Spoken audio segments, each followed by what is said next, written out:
ok តោះអញ្ចឹង block brick rectifier នេះយើងចប់ណាយើងរៀនចប់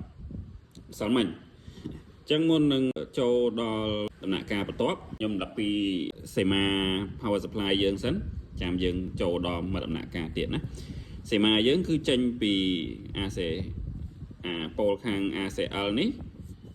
គឺនេះជាប់ជើងនេះ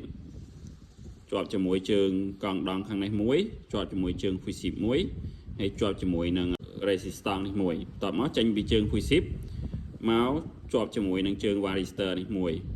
ហើយបានចេញពីជើង varistor ហ្នឹងមកជាប់ជាមួយជើងកដានេះអូខេអានឹងខាង L ដល់ខាង N គឺជាប់ជាមួយនឹងជើងកង់ដងនេះមួយចេញមកជាប់ជាមួយនឹងជើង resistance នេះមួយ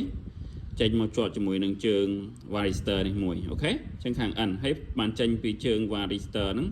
មកជាប់ជាមួយនឹងជើងសងខាងនេះជើង rectifier នេះអូខេអញ្ចឹងនេះគឺជាសេមាធ្វើប្លុកប៉ុណ្ណឹងហើយយើងនឹងបន្តសេមាបន្ថែមទៀតណាពេលយើងរៀនដល់ណាយើងនឹងធ្វើដល់ហ្នឹងហើយជាសំណួរដើម្បីជាមូលដ្ឋាន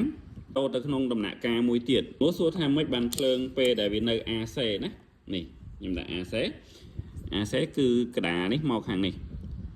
ភ្លើងវា233 វ៉ុលប៉ុន្តែពេលដែលវាឆ្លងមកខាងនេះគឺភ្លើង DC អូខេ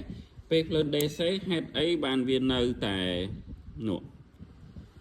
210 វ៉ុលអូខេវាបាត់វ៉ុលទៅណាសំណួរសួរថាវ៉ុលដែលបាត់ហ្នឹងទៅណាហេតុអីបានវាបាត់វ៉ុលពេលដែលយើងដាក់ប៉ុណ្ណឹងខ្ញុំនឹងបកស្រាយវានៅពេលដែលខ្ញុំបន្ថែម capacitor មកគ្រាប់ទៀតកន្លែងនេះអូខេអរគុណជួបគ្នានៅវីដេអូក្រោយ